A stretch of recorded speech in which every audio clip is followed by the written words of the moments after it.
Alors, bonjour à toutes et à tous, c'est Zetrax 524.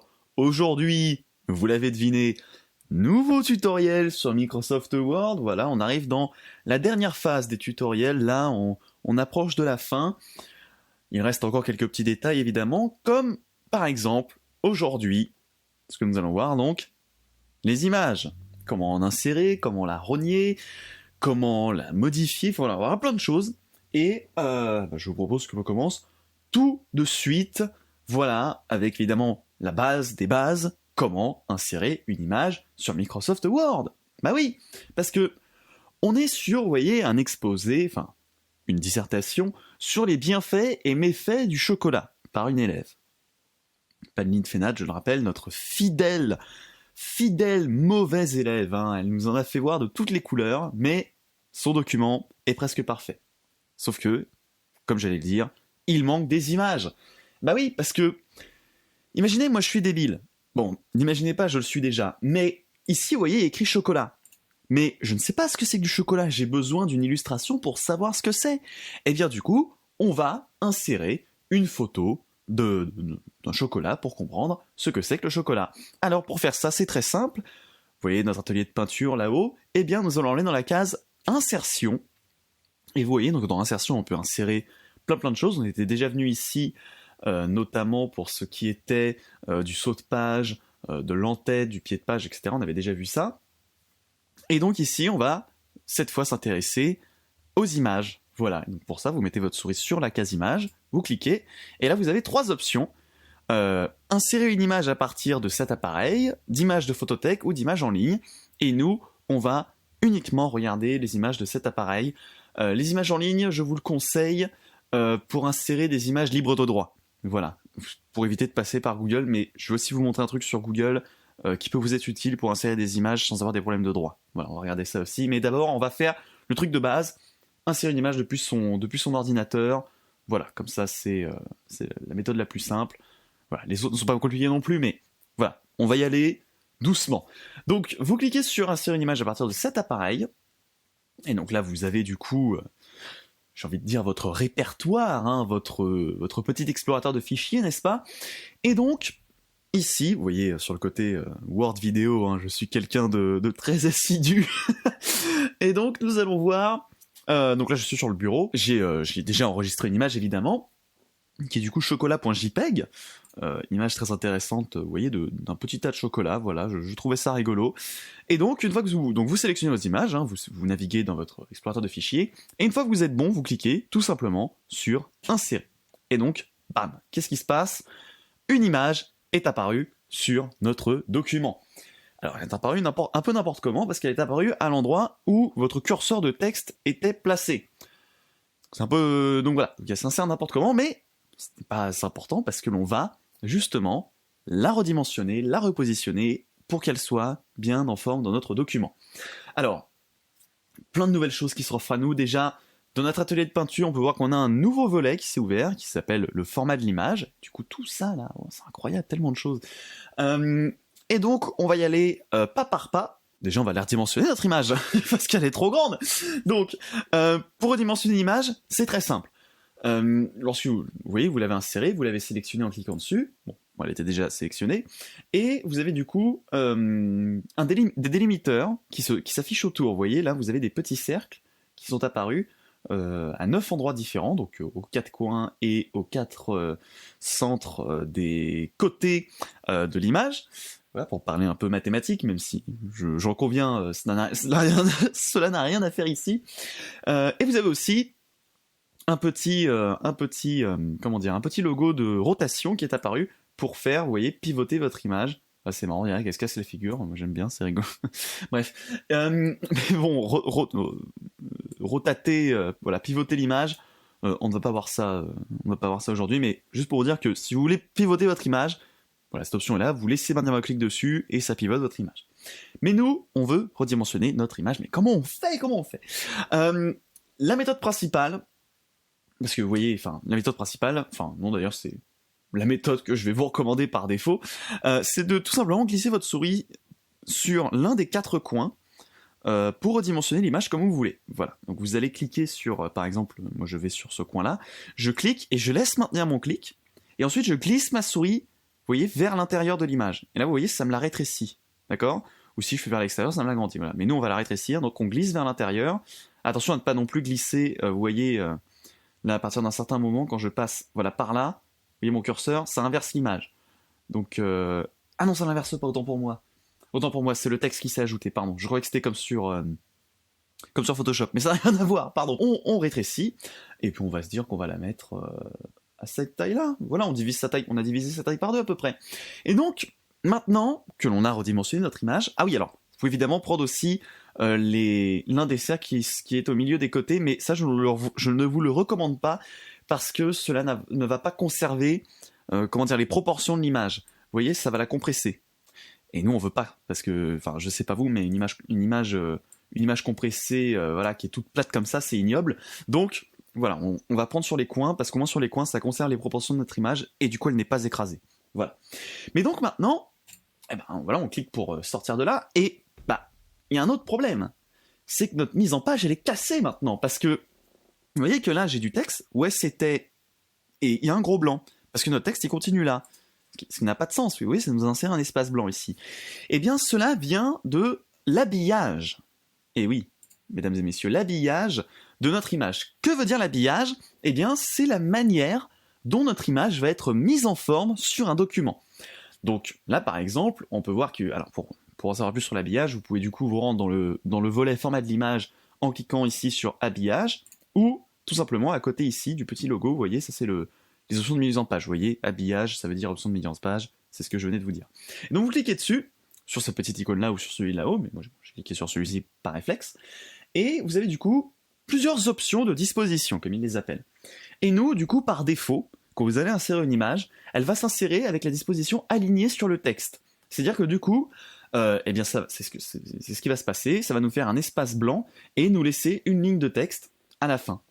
Alors je trouve ça très moche, personnellement. Et du coup, on peut voir qu'on a d'autres options d'habillage de texte juste en dessous que l'on va explorer tout de suite.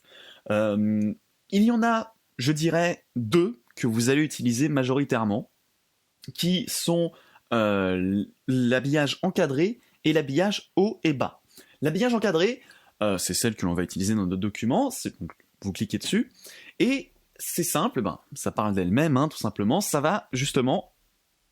comme si on avait justement notre image qui est collée à côté du texte, si vous voulez. C'est comme si le texte, vous voyez, glisse à côté de l'image et qu'on n'avait plus d'espace blanc. Voilà, c'est comme si c'était bien mis en forme. Voilà. Je vais un peu expliquer cette mise en forme, mais parce que si vous voulez, c'est tellement simple visuellement que je ne vois pas ce que je peux rajouter. Voilà. Donc, on a cette option-là, et aussi précision, quand vous avez aligné sur le texte, votre image, lorsque vous allez vouloir la déplacer, donc c'est-à-dire vous mettez votre curseur sur votre image sélectionnée et vous laissez maintenir pour la déplacer, vous voyez là, ça me déplace un curseur. Mais ça la déplace super bizarrement, vous trouvez pas? Eh ben voilà, c'est parce que c'est aligné sur le texte et c'est pas bien, c'est vraiment pas bien. Je ne comprends pas pourquoi cette option existe. Si quelqu'un a la réponse en commentaire, je serais vraiment partant parce que je n'ai jamais utilisé cette option de mise en page d'une image. Je trouve ça ignoble. Mais bon, bref, passons. Revenons à encadrer. Donc, encadrer, et là, vous voyez que du coup, lorsqu'on déplace notre image, eh ben le texte se déplace aussi. On n'a plus notre ligne bizarre là de tout à l'heure. Voilà, on a directement notre image avec, vous voyez d'ailleurs, des lignes vertes qui sont des lignes aimantées. Aimantées, ce que je veux dire par là, c'est que lorsque l'on va clac, vous voyez, ça nous bloque le déplacement de quelques pixels. Vous voyez, lorsque je déplace mon curseur, là, ça bloque l'image pour nous dire, quand vous la mettez comme ça, c'est qu'elle est bien alignée. Voilà. Word a des systèmes, vous voyez, par exemple, là, ça nous aligne avec la marge, et donc, voilà, c'est assez pratique. Et donc, je ne sais pas, moi, on va la mettre là, parce que je trouve que ça va plutôt bien. Et donc, voilà, donc ça, c'est la mise en page encadrée. Il y a aussi celle-ci, qui est la mise en page adaptée. La mise en page adaptée, c'est pour les images PNG. Alors, les images PNG, c'est encore autre chose. Je pense d'ailleurs que je vous parlerai de ça dans une prochaine vidéo, mais les images PNG, ce sont des... En gros, il y a 2 types d'images qui existent. Pour faire gros, il y a évidemment des centaines d'images qui existent, mais il y en a 2 principaux que vous devez retenir. Il y a le JPEG, ou JPG, qui est à peu près la même chose, et le PNG. La différence avec ces deux images, c'est que une image JPEG n'a pas de transparence, alors qu'une image PNG a de la transparence en fond. Ce que je veux dire par là, c'est que la transparence, c'est-à-dire que par exemple, imaginez, là vous avez du coup notre image de chocolat, et on peut voir qu'elle a un fond, là, elle a un arrière-plan, une sorte de je sais pas ce que c'est, on dirait une table, enfin je ne sais pas. Une image PNG, elle peut, vous voyez, par exemple, une image JPEG ne peut pas avoir peut ne pas avoir d'arrière-plan, avoir un arrière-plan blanc. Vous voyez, une image PNG peut aussi avoir un arrière-plan blanc. Mais la différence, c'est que le PNG peut avoir un arrière-plan blanc mais transparent. Et donc du coup, transparent, ça veut dire que du coup, au lieu d'avoir des limites, vous voyez, de rectangulaires comme celle-ci, ou carrées, ou quoi que ce soit, on va avoir des limites qui vont faire le contour de notre élément de l'image, si on a de la transparence en fond. Vous voyez ? Voilà, c'est un concept... c'est un peu compliqué à expliquer comme ça dans un tutoriel Word, mais c'est pour vous dire que, voilà. Et en gros, ce mode-là sert pour les images PNG, que nous ne verrons pas ici, mais c'est pour vous dire que, voilà, ce mode existe, si jamais vous avez une image PNG, et que donc, du coup, là, à ce moment-là, votre texte, il débordera jusqu'à atteindre, vous voyez, les limites du chocolat, il s'alignera justement avec les blocs de chocolat sans prendre en compte l'arrière-plan. Voilà. Il y a ensuite la mise en page au travers, que je n'ai jamais utilisée, mais bon, elle est là, devant le texte, c'est-à-dire que du coup, notre image passe devant le texte, et du coup, notre texte, vous voyez, il est caché par l'image. Derrière le texte, qui est ignoble dans ce cas-là, mais ça peut servir dans certaines situations. Et enfin, haut et bas, qui du coup va éliminer totalement le texte qu'il y a entre l'image. Et donc du coup, ça va nous le mettre en haut et en bas. Voilà. Et donc c'est pour ça, ce que je vous disais, c'est que vous allez principalement utiliser encadré et haut et bas. Voilà. Mais nous, on va faire encadré ici. Et la deuxième image que l'on va insérer, on va faire haut et bas, histoire de varier la mise en forme. Et justement, en parlant de la deuxième image, eh bien, on va la chercher maintenant, tout de suite. Donc, c'est la deuxième image, on va l'insérer en passant par Internet. Voilà, c'est-à-dire que la plupart du temps, ce que vous allez faire d'ailleurs, vous allez rechercher une image sur Google Images et vous allez vouloir l'insérer dans votre document. Voilà, selon évidemment la nature de votre document, moi je dis, parce que moi je fais ça souvent, mais passons. Ici donc, on va écrire chocolat, et on va aller dans Google Images, et donc là on va chercher une image qui pourrait aller avec notre document. Et c'est là où du coup je vais vous parler aussi de l'outil de Google pour trouver des images libres de droit. Vous voyez que lorsque vous recherchez une image sur Google Images, vous avez une petite case outils. Donc vous pouvez cliquer dessus et là ça vous fait tomber des options et on va aller nous dans la case droit d'usage. Donc vous cliquez dessus, hop ça déroule et on va aller sur licence Creative Commons. La licence Creative Commons, ça veut dire qu'on a le droit de réutiliser cette image et de la modifier dans un cadre non commercial, non lucratif, etc. Donc on peut faire ça. Et donc là, nous avons les images libres de droit, c'est-à-dire celles où on peut en faire ce que l'on veut. Voilà. Et donc vous voyez qu'elles sont beaucoup moins attrayantes que les images non libres de droit, hein puisque tout de suite, voilà, on a des trucs beaucoup moins intéressants, vraiment beaucoup moins intéressantes. C'est-à-dire que c'est tellement moins intéressant que les autres que je ne sais même pas quelle image prendre. Mais je pense que l'on va se contenter de prendre ce genre de truc là. Vous voyez, on va prendre ça, je pense. Donc du coup, on a notre image de chocolat. Bon, ici c'est un chocolat chaud, et on va faire du coup, clic droit dessus. Bon, je suis sur Microsoft Edge, mais bon, si vous êtes sur Firefox, Chrome, ou quoi que ce soit d'autre, c'est la même chose. Vous avez forcément une option qui s'appelle copier l'image. Donc vous faites copier l'image, et vous allez revenir sur votre document Word, on va aller l'insérer là, tiens, pourquoi c'est à la fois bon et pas bon? Donc on va sauter une ligne, et donc, à la ligne, à l'endroit où vous voulez positionner votre image, eh ben, vous faites tout simplement CTRL-V, commande V, ou clic droit, option de collage, et là, du coup, vous avez l'option image, mais nous, on va faire CTRL-V. Et là, notre image, bam, elle s'affiche comme si on l'avait insérée, vous voyez, en passant par insertion, image, etc. Alors, vous pouvez, bien évidemment, sur votre navigateur, faire enregistrer l'image sous, puis l'insérer comme on l'a vu au début. Mais bon, moi je vous conseille de faire CTRL-C, CTRL-V parce que ça va plus vite. Voilà. Et donc là, du coup, on va faire haut et bas comme habillage. On va la réduire et on va la mettre ici. Et donc maintenant que l'on a inséré notre deuxième image, on va voir d'autres d'autres choses à faire avec nos images. Voilà. Avec, tout d'abord, le recadrage. Ou rogner l'image, comme vous voulez. Recadrer, rogner, bon, voilà.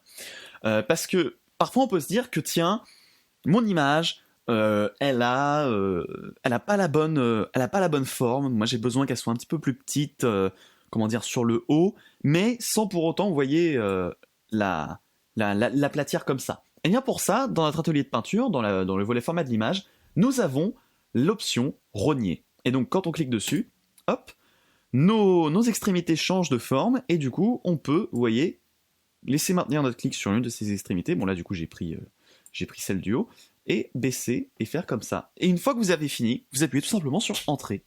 Et votre image est recadrée. Voilà, vous avez baissé justement la taille de la hauteur de l'image sans l'aplatir. Voilà, donc ça c'était pour rogner. On peut aussi lui appliquer des effets d'image, donc c'est-à-dire avec par exemple un cadre, vous voyez, donc voilà, on a plein de cadres différents. Bon, moi je trouve ça assez gadget, je ne vous le cache pas, je m'en sers vraiment rarement. Ça fait vraiment très gadget. Non, il n'y en a vraiment aucune qui est... Ah si, celle-là. Bon, on va mettre celle-là. Voilà, où j'ai mis du coup une ombre portée, comme on l'appelle. Ensuite, vous pouvez évidemment faire d'autres choses, hein. Vous pouvez mettre des effets artistiques, si jamais cela vous amuse. Qu'est-ce qu'on peut faire d'autre? On peut changer directement l'image, en cliquant ici et en faisant, comme on l'a vu au début, à partir d'un fichier, etc. On peut évidemment personnaliser l'ombre de notre image, comme les effets ici. On peut changer sa disposition, sa bordure. Personnellement, je ne m'en sers pas trop, mais peut-être que ça peut vous venir à l'idée de vous en servir, du moins l'effet d'ombre portée, donc aller dans ombre ici, choisir une forme d'ombre. Mais voilà, personnellement, je ne m'en sers pas. Vous pouvez aussi l'inverser. Vous voyez, donc là, elle est à l'endroit, là, elle est à l'envers, là, elle est à l'envers, mais verticalement. Donc en allant évidemment dans l'onglet rotation. Vous pouvez changer ici manuellement la hauteur et la largeur. Et enfin, vous pouvez insérer une légende pour dire ce que représente l'image. Donc pour insérer une légende sous une image, vous faites clic droit dessus et vous faites, donc là vous avez vos menus d'options, vous allez dans insérer une légende. Vous avez un menu contextuel qui s'ouvre et ici, dans la case ici légende, donc ça dépend ce que vous avez mis comme image, moi c'est une image donc c'est considéré comme une figure. Et ici dans la case légende, il y a marqué figure 1, vous mettez figure 1, 2 points, et vous mettez ce que représente l'image ici. Donc je vais mettre par exemple un bon petit chocolat chaud. Et une fois que vous avez écrit votre légende et que vous avez choisi où vous voulez la mettre, au-dessus ou en dessous de l'image, vous faites OK. Et là vous voyez, bam, ça nous insère une petite zone de texte qui est du coup, figure 1, un bon petit chocolat chaud. Voilà. Vous noterez au passage que cette légende n'est pas transparente, son arrière-plan est blanc, mais on peut modifier ça en allant dans format de la forme, puis où ici vous avez votre petit pot de peinture qui s'appelle remplissage, et vous mettez aucun remplissage, et voilà, votre arrière-plan est transparent. Vous voyez, c'est comme si c'était, vous voyez, ça c'est PNG par exemple. PNG, l'arrière-plan est transparent, JPEG, l'arrière-plan n'est pas transparent. Et là, du coup, notre arrière-plan n'entache pas l'effet d'ombre qu'on a mis juste avant. Voilà, c'est donc tout pour ce tutoriel sur les images sur Word, comment l'insérer, comment la renier. On a vu plein de choses, hein, là vraiment, toute la panoplie, toute la gamme des choses que l'on pouvait faire avec des images sur Word. Un tutoriel assez long, assez conséquent, ça me rappelle un peu celui sur les tableaux d'ailleurs. Et donc voilà, c'est à peu près tout ce que je pouvais vous dire sur les images. La prochaine fois, dans le prochain épisode, nous verrons comment insérer une forme sur Microsoft Word. Voilà, histoire de... Voilà, on a fait un tutoriel conséquent, la prochaine fois, tutoriel un petit peu moins conséquent, même beaucoup moins conséquent, je pense qu'il y a moins de choses à dire sur les formes. Et puis voilà, et bien d'ici là, je vous souhaite à tous une excellente matinée, une excellente après-midi, une excellente soirée, une excellente nuit, et je vous donne rendez-vous pour un prochain tutoriel, ou une prochaine vidéo. N'hésitez pas à vous abonner, à mettre la clochette, et puis bien, à très bientôt. Au revoir.